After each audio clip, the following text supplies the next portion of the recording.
오늘 해준 말씀 마태복음 12장입니다. 신약성경 18조 마태복음 12장 1절부터 21절 말씀입니다. 마태복음 12장 1절부터 21절입니다.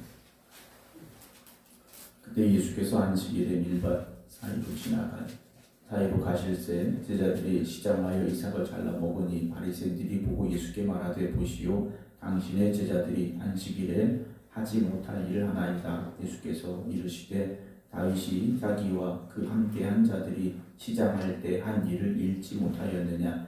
그가 하나님의 전에 들어가서 제사 외에는 자기나 그 함께한 자들이 먹어서는 안 되는 진설병을 먹지 아니하였느냐. 또 안식일에 제사장들이 성전 안에서 안식을 범하여도 죄가 없음을 너희가 율법에서 읽지 못하였느냐. 내가 너희에게 이르노니 성전보다 더 큰 이가 여기 있느니라. 나는 자비를 원하고 제사를 원하지 아니하노라 하신 뜻을 너희가 알았더라면 무죄한 자를 정죄하지 아니하였으리라. 인자는 안식일의 주인이니라 하시니라. 거기에서 떠나 그들의 회당에 들어가시니 한쪽 손 많은 사람이 있는지라. 사람들이 예수를 고발하려 하여 물어 이르되 안식일에 병 고치는 것이 옳으니까. 예수께서 이르시되 너희 중에 어떤 사람이 양 한 마리가 있어 안식일에 구덩이에 빠졌으면 끌어내지 않겠느냐. 사람이 양보다 얼마나 더 귀하냐. 그러므로 안식일에 선을 행하는 것이 옳으니라 하시고 이에 그 사람에게 이르시되 손을 내밀라 하시니 그가 내밀매 다른 손과 같이 회복되어 성하더라. 바리새인들이 나가서 어떻게 하여 예수를 죽일까 의논하거늘 예수께서 아시고 거기를 떠나가시니 많은 사람이 따르는지라. 예수께서 그들의 병을 다 고치시고 자기를 나타내지 말라 경고하셨으니 이는 선지자 이사야를 통하여 말씀하신 바 보라 내가 택한 종 곧 내 마음에 기뻐하는 바 내가 사랑하는 자로다. 내가 내 영을 그에게 줄 터이니 그가 심판을 이방에 알게 하리라. 그는 다투지도 아니하며 들레지도 아니하리니 아무도 길에서 그 소리를 듣지 못하리라. 상한 갈대를 꺾지 아니하며 꺼져가는 심지를 끄지 아니하기를 심판하여 이길 때까지 하리니 또한 이방들이 그의 이름을 바라리라 함을 이루려 하심이니라. 아멘. 할렐루야. 오늘 예수님께서 안식일에 대한 일 때문에 안식일에 일을 하신 것 때문에 율법을 어겼다라는 비난과 또 문제가 생겼던 본문을 함께 이제 나누게 되는데요.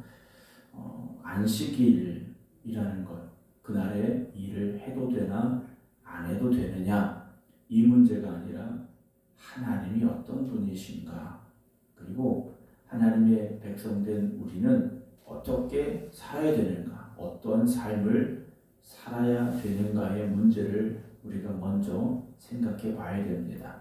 안식일 말 그대로 하나님도 쉬셨다라는 날이죠. 안식하셨다라고 되어 있습니다. 그러나 하나님이 쉬셨다라는 건 아무것도 안 하셨다라는 것은 아니다라는 거죠. 아무것도 안 하신 게 아니라는 겁니다. 이것이 안식일 규례로 정해지면서 하나님께서 우리에게 안식을 주고자 하셨는데 그 안식이, 그 쉼이 우리에게 선물로 주셨는데 오히려 이것이 유대인들에게, 이스라엘 백성들에게 무거운 짐이 되고 말았다라는 거죠. 하나님께서 안식하라 하셨는데 오히려 그날 하지 말아야 될 것들이 수없이 많아진 무거운 짐이 되는 율법이 되고 말았다라는 것을 우리가 먼저 생각해 보면서 오늘 말씀을 나누어야 되는데요. 오늘 1절은 예수님께서 안식일에 밀밭 사이로 가실새 그랬습니다. 밀밭 사이로 가셨습니다. 아마 그 중간에 길이 있었는지 아니면 길은 없었지만 사람들이 다니면서 길처럼 되었는지는 알 수 없지만 필이면 밀밭 사이로 안식일에 지나가시는데 문제가 있었죠. 제자들이 배고팠습니다. 제자들이 배고팠다라는 거죠. 그래서 밀밭이니까 그 이삭을 잘라서 아마 조금 먹은 것 같습니다. 그러면 바리새인들이 이걸 보고 뭐라고 말했느냐? 당신의 제자들이 안식일에 하지 못할 일 했습니다. 이게 무슨 일을 한 겁니까? 추수를 한 겁니다. 배가 고파서 밀 이삭 몇 개를 잘라서 먹었다라는 거죠. 그런데 바리새인들은 배고파서 먹은 걸 추수를 했다. 그래서 안식일의 규정을 어겼다라고 보고 있다라는 거죠. 자, 사람이 배고픈 겁니다. 배고파서 그 밭을 다 추수를 한 것이 아니라 몇 개를 잘라 먹었는데 배고픈 것보다 이 바리새인들에게는 율법이 더 중요했다라는 거죠. 그때 예수님께서 다윗의 일을 그들에게 말씀하시죠. 다윗이 도망치다가 배가 고팠는데 그때 어떻게 됩니까? 제사장만 먹을 수 있는 진설병을 제사장이 먹게 합니다. 배고픈 다윗을 위하여 먹게 했다라는 거죠. 그것이 죄였느냐? 라는 겁니다. 그것이 안식일을 범한 것처럼 하나님의 율법을 어긴 것이냐라는 거죠. 또 5절에 안식일의 제사장들이 성전 안에서 안식을 범하여도 죄 없음을 너희가 율법을 듣지 못했냐. 제사장들도 안식일에 성전에서 일하고 있다는 겁니다. 그러나 성전에서 일하는 제사장들은 죄가 아니다 라는 것이죠. 사랑하는 성도 여러분, 우리가 안식일에 어떤 삶을 살아야 되느냐? 하나님을 섬기되 사람을 살리는 일을 해야 된다는 거죠. 교회는 하나님께서 이 땅에 죽어가는 영혼을 살리라고 세워주신 곳이지 않습니까? 교회의 본질은 거기에 있는 겁니다. 기존의 우리가 교회 다니는 우리가 예배 잘 드리는 장소로만 교회가 있는 것이 아니라 교회는 죽어가는 영혼을 살려야 되는 곳이 바로 교회라는 거죠. 예를 들어서 우리가 주일날 11시에 예배를 다 드리고 있는데 그 예배를 잘 드리는 것이 하나님께 영광인가? 아니면 죽어가는 영혼을 살리는 일에 우리가 어떤 긴급한 상황 속에서 그런 일을 한다면 그것이 하나님 앞에 범죄인가 하는 문제라는 거죠. 생각해보면 우리도 어느 틈인가 어느샌가 바리새인들과 같이 생각이 굳어지기 시작했다는 거죠. 우리들만의 율법을 만들어냈고 우리들만의 규정을 만들어내서 그걸 어기면 죄가 되는 것처럼 그렇게 안 하면 죄가 되는 것처럼 우리도 그렇게 살아가고 있는 것은 아닐까라는 생각을 해보게 됩니다. 그것이 굳어진 게 뭡니까? 교회의 전통이라는 거죠. 우리에게 이런 전통이 있다. 여러분 그 전통은 누가 만들어낸 겁니까? 우리끼리 만들어낸 거지 않습니까? 물론 우리에게 어떤 전통이 있다라는 건 아닙니다만 결국 사람들이 만들어낸 것이다라는 거죠. 그렇게 생각한다면 바리새인들의 율법과 다를 것이 무엇이 있겠는가라는 거죠. 교회는 단 하나의 목적입니다. 죽어가는 영혼을 살리는 곳입니다. 살리지 못하면 교회로서의 본질을 감당하지 못하고 있다는 거죠. 그래서 교회는 새 가족들이 계속 들어와야 되는 겁니다. 교회는 계속해서 전도가 되어져야 된다는 거죠. 근데 요즘 어떻습니까? 전도가 안 된다라고 내려놓습니다. 우리 교회는 새 가족이 안 와. 그리고 그냥 포기해버린다는 거죠. 여러분, 교회는 영혼을 살리는 일에 힘써야 됩니다. 교회의 본질은 복음 전하는 겁니다. 전도하는 겁니다. 여러분, 우리가 그것보다 중요한 것이 없다는 것을 잊지 말아야 되고 우리 생각교회의 사명은 영혼을 살리는 데 있음을 기억하시기 바랍니다. 6절에 내가 너에게 논이 성전보다 더 큰 이가 여기 있다 라고 말씀을 하셔요. 성전의 주인 되신 분이 여기 있다라고 말씀하시는 거죠. 내가 너에게 이르노니 성전보다 더 큰 이가 여기 있느니라. 나는 자비를 원하고 제사를 원하지 아니하노라 라고 말씀을 하십니다. 오늘 우리가 주님이 정말 원하시는 것, 하나님이 정말 원하시는 것은 무엇이냐? 물론 예배 드리는 거죠. 예배 드리지 말라는 게 아닙니다. 그러나 진짜 목적을 진짜 우리가 중요하게 생각해야 되는 것을 놓쳐서는 안 된다는 거죠. 예배드림을 통하여 우리가 하나님의 마음을 깨달아 알아가는 거지 않습니까? 하나님의 뜻을 깨달은 시간이지 않습니까? 그럼 하나님이 우리에게 주신 말씀이 무엇입니까? 주님께서 우리에게 주셨죠? 하나님을 사랑하고 이웃을 사랑하라는 말씀이에요. 그 사랑 안에서 모든 것이 해결될 수 있는데 바리새인들에게 남은 건 뭡니까? 사랑은 빠져버리고 율법만 남았다라는 거죠. 너희가 알았더라면 무죄한 자를 정죄하지 아니하였으리라. 제자들이 안식일에 배가 고파서 이삭을 잘라 먹은 것이 죄가 아니다라는 거죠. 그 이삭을 왜 하나님께서 주셨습니까? 배고플 때 먹으라고 주신 거지 않습니까? 배고플 사람이 먹었는데 그것이 왜 죄가 되겠느냐라는 것이죠. 사랑하는 성도 여러분, 우리가 주일날 예배 시간에 누군가 이렇게 뭐 그런 표현 좀 그렇지만 예배의 분위기를 흐트렸다, 분위기를 깨뜨렸다. 그러면 우리는 어떻게 생각합니까? 거룩함을 훼손한 것처럼 생각합니다. 그렇지 않다라는 거죠. 예배의 형식이 중요한 게 아니지 않습니까? 예배의 어떤 과정이 중요한 게 아니지 않습니까? 예배자의 마음이, 그 예배드리는 사람들의 심령이 중요한 것이죠. 교회는 영적으로 배고픈 사람들이 나온 자리지 않습니까? 영적으로 갈급한 이들이 나온 자리지 않습니까? 인자는 안식일의 주인이다 라고 말씀하셔요. 여러분, 예배의 주인은 우리가 아닙니다. 예배의 주인은 우리가 아니라는 거죠. 예배의 주인 대신 하나님 앞에 우리가 하나님의 기뻐 받으시는 예배자가 되어져야 되고 그런 예배가 되어져야 되죠. 거기에서 떠나 그들의 회당에 들어가시니 이 바리새인들의 회당에 들어가신 겁니다. 주님은 일부러 들어가신 거죠. 거기 무슨 일이 있을지 알고 계시지만 들어가신 겁니다. 한쪽 손 마른 사람이 있는지라 사람들이 예수를 고발하려 하여 물어 이르되, 왜 고발합니까? 안식일에 병 고쳤다. 이걸 꼬투리 잡아서 예수님을 고발하려고 지금 한쪽 손 마른 사람이 거기 준비되어 있다라는 거죠.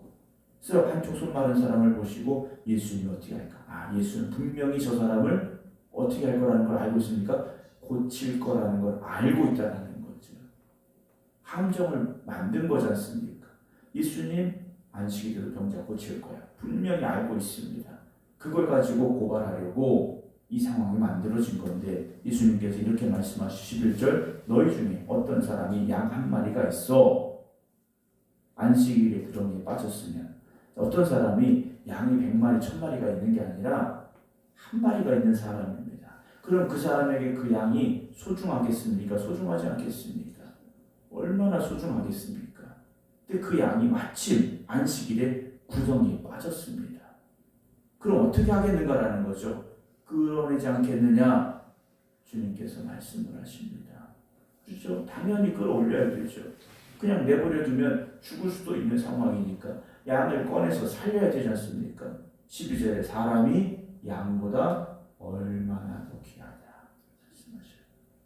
양 한 마리도 살리려면 안식일이라도 구덩이에서 꺼내는데 사람은 양보다 더 귀하다라고 말씀하시죠. 안식일은 아까도 말씀드렸습니다. 아무것도 하지 말라는 날이 아닙니다. 하나님의 선하심을 드러내는 날이고 그 하나님의 선하신 뜻대로 우리가 살아가야 되는 날이라는 거죠. 주님께서 말씀을 그렇게 하십니다. 그러므로 안식일에 선을 행하는 것이 옳다. 이 선이 무엇입니까? 하나님의 뜻을 행하는 게 옳다라는 거죠. 이에 그 사람에게 이르시되 손을 내밀라 하시니 그가 내밀매 다른 손과 같이 회복되어 성했다. 깨끗하게 나음을 받았습니다.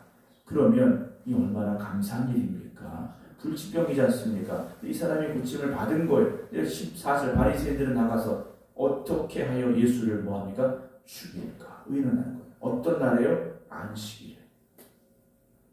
안식일에 사람을 죽일 일을 이 사람들이 논의하고 있었다라는 거죠. 여러분, 물론 우리가 사람 사람을 죽이자 이런 이야기는 안 합니다. 그런데 안식일에 우리가 해야 되는 생각이 어떤 생각입니까? 안식일 해야 될 우리의 말이 어떤 말입니까? 우리는 사람을 살리는 일을 생각해야 되고 사람을 살리는 말을 해야 된다는 거죠. 그래서 성도의 삶 중에 주님의 거룩한 날은요, 생각도 거룩해야 되고 말도 거룩해야 됩니다. 정말 하나님의 뜻대로 생각하고 하나님의 뜻대로 우리가 말해야 된다는 거죠. 그래서 주일날은 내 말로 인하여 상처받는 사람이 없어야 되고 내 말로 인하여 시험 드는 사람이 없어야 되죠. 정말 우리가 그렇게 주일을 보낼 수 있다면 우리가 보내는 주일은 어떤 날이 되겠습니까? 15절 예수께서 아시고 오기를 떠나가시니 많은 사람이 따른지라 예수께서 그들의 병을 다 고쳐주셨어요. 보란듯이 다 고쳐주십니다. 자기를 나타내지 말라 경고하셨으니 이는 선지자 이사야를 통하여 말씀하셨던 그 내용을 말씀을 하셔요. 주님께서는요, 한번 우리 싸우고자 하고 병자들을 고치기 위해 아니시지 않습니까? 그들을 불쌍히 여기셨기 때문에 고쳐주셨다라는 거죠. 주님 쭉 말씀을 하시면서 20절에 그런 말씀하십니다. 상할 때를 꺾지 아니하며 꺼져가는 심지를 끄지 아니하기를 심판하여 이길 때까지 하리니 또한 이방들이 그 이름을 바라리라 함을 이루려 하십니다. 라고 말씀을 하십니다. 여러분 상갈 때는 어떻습니까? 조금만 건드려도 부스러질 수밖에 없는 상태지 않습니까? 꺼져가는 심지는 뭡니까? 그냥 내버려둬도 이제 그냥 연기만 나고 있는 심지니까 그 별 볼 일 없는 하찮은 상태예요. 그런데 예수님은요, 그들도 쓸모없다고 말씀하시는 게 아닙니다. 그들을 사랑하셨다라는 거죠. 우리가 신앙생활하면서요, 위험해질 때가 있습니다. 그때가 언제냐? 우리가 스스로 교만해질 때라는 거죠. 신앙생활하면서요, 우리가 스스로 교만해지기 시작하면, 다른 사람들을 판단하고 평가하고 정죄하기 시작하면 여러분 우리가 조심해야 됩니다. 근데 어느 순간 우리도 모르게 다른 사람들의 믿음을 판단하기 시작하게 되고 다른 사람들의 열심을 판단하게 되고요. 우리가 판단하기 전에 사랑해야 되고 비난하기 전에 붙잡아줘야 되고요. 교회는 그런 곳이 되어줘야 됩니다. 그래서 교회는요, 응원해주고 격려해주고 사랑해주는 곳이 되어줘야 되죠. 물론 말씀에서 벗어났다던가 잘못된 길로 가고 있다면 훈계하고 가르쳐야 됩니다. 요즘 이단도 워낙 많지 않습니까? 신천지, 하나님의 교회, 구원파 아예 대놓고 교회 들어오지 않습니까? 우리가 그런 잘못된 가르침 앞에서는, 거짓된 진리 앞에서는 단호해야 됩니다. 분명히 단호해야 되죠. 그러나 연약한 이들을 향해서는요, 하나님의 사랑을 가지고 품어 안아줄 수 있어야 됩니다. 그것이 교회의 사명이지 않습니까? 그래야 그 영혼을 살리지 않습니까? 저 사람은 교회를 얼마나 오래 다녔는데 아직도 왜 저렇게밖에 못해? 여러분, 연약하기 때문에 그런 거지 않습니까? 여러분 예를 들어서 같은 50살 그래도 똑같이 몸이 건강한 게 아니지 않습니까? 어떤 사람은 약할 수도 있는 거예요. 타고나기를 연약한 사람도 있지 않습니까? 우리가 신앙생활도요, 그렇다라는 것을 잊지 마시기 바랍니다. 똑같이 10년 다니면 똑같은 믿음 되는 게 아닙니다. 누구는 연약할 수도 있고 누구는 더 강건해질 수도 있다는 것이죠. 늘 우리가 주님의 마음을 가지고 돌아보고 서로를 사랑하고 격려해주고, 그래서 하나님의 그 선하신 뜻이 아름답게 이루어지는 교회, 그 교회가 우리 교회가 되기를 주님의 이름으로 축원합니다. 기도하겠습니다. 주님의 사랑의 전이 이루어지는 우리 생각교회가 되기를 원합니다. 하나님의 뜻이 먼저 선포되어지고 그 뜻을 이루어갈 수 있는 저희들이 되게 하여 주시옵소서.